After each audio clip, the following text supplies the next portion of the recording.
பங்குனி உத்திரம். தமிழர்கள் நிலா காலங்களை எல்லாம் தங்களுடைய விழா காலங்களாகவே வச்சிருந்தாங்க.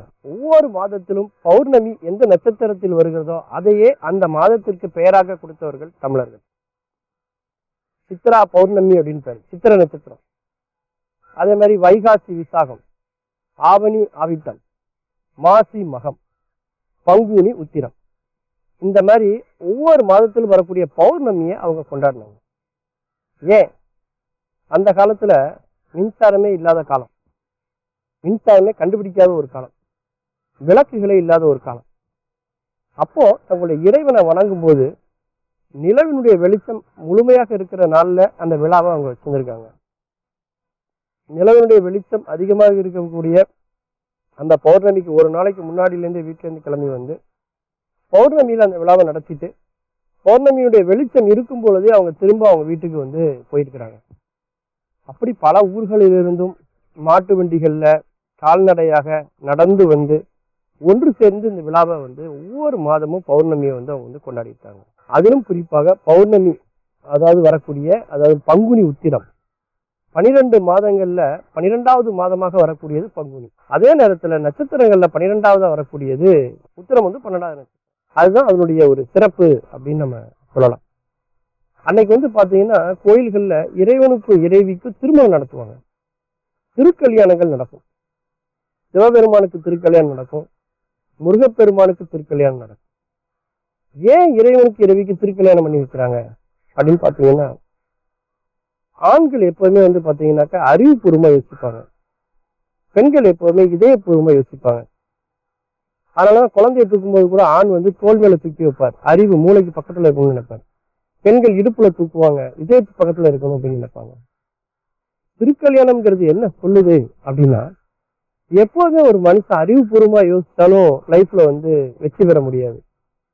எப்போதுமே இதயபூர்வமாவே யோசிச்சாலும் பல நேரங்கள்ல அது தோல்விகள்ல முடியறதுக்கு வாய்ப்பு இருக்கு. அப்போ அறிவும் இதயமும் கலந்து நாம் சிந்தித்தோம் என்று சொன்னால் வாழ்க்கையில் நமக்கு விடை தெரியாத பல சிக்கல்களுக்கு விடை கிடைக்கும். அப்படிங்கிறதுக்காக தான் இறைவனுக்கு இறைவிக்கு திருக்கல்யாணம்ங்கிற பேர்ல நாம சிந்தித்து செயல்படணும் அப்படிங்கிறதுக்காக தான் சக்தியும் சிவனை ஒன்று திரட்டி அதை விழாவா வச்சாங்க. அதுவும் அந்த பங்குனி உத்திரத்தன்னைக்கு வந்து பாத்தீங்கன்னா தர்மசாஸ்தான் சொல்லக்கூடிய ஐயப்பன் அவதரித்த தினம் அப்படின்னு சொல்லப்படுது. அதனாலதான் கொடியேற்றத்தோட அங்க வந்து அவருக்கான வழிபாடுகள்லாம் அந்த நாள்ல இருந்து தொடங்குறத நம்ம பார்க்க முடியும். அதே மாதிரி ராமருக்கு சீதாக்கும் இடையில திருக்கல்யாணம் நடந்ததும் இந்த நாள்ல தான் அப்படின்னு ஒரு செய்தி சொல்லப்படுது. அப்படி பல்வேறு விதமான முக்கியத்துவங்கள் கொண்ட ஒரு நாளாக அந்த பங்குனி உத்திரம் இருக்கு. அதிலும் குறிப்பாக சிறுதெய்வ வழிபாடுன்னு சொல்லக்கூடிய பல குலதெய்வங்களுக்கு வந்து நம்ம ஊர் மக்கள் போவது இந்த பங்குனி உத்திரத்தினுடைய மிகப்பெரிய சிறப்பு அப்படின்னு சொல்லலாம். அதிலும் ஒரு சில நட்சத்திரங்கள்ல வீட்டுல குழந்தைகள் பிறக்கு அப்படின்னாலே அவங்களுக்கு குலதெய்வத்தினுடைய அருள் இல்லை அப்படிங்கிறத ஜோதிட ரீதியா சில கணிப்புகள்ல சொல்றாங்க. சில நேரத்துல அவங்க மூதாதையர்கள்ல யாராவது அவங்க வாழ்க்கையில நிறைய துன்பங்கள் கஷ்டங்கள் பட்டதுனால வேதனையின் காரணமாக குலதெய்வத்தை வணங்க மாட்டேன் அப்படின்னு அவங்க சொல்றதுனாலயோ அல்லது சாபம் விடுறதுனாலயோ அந்த குலதெய்வத்தினுடைய அருள் அந்த குடும்பத்துக்கு இல்லாம மறைஞ்சு போயிடும். அதனால திருமண தடைகள் ஏற்படுத்தும், குழந்தை பாக்கியத்து தடை ஏற்படுத்தும், வம்பு வழக்கு பிரச்சனைகள் அதெல்லாம் ஏற்படுத்தும், வாழ்க்கையில் ஒரு வளர்ச்சி நிலை வராது.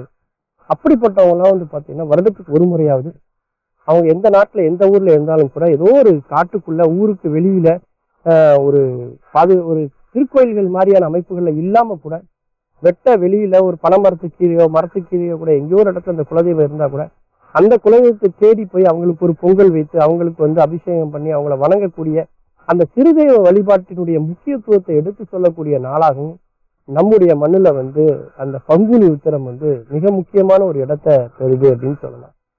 மீண்டும் பல புதிய தகவல்களோடு அதில் அறியப்படாத பக்கங்களோடு உங்களை சந்திக்கிறேன். நன்றி, வணக்கம்.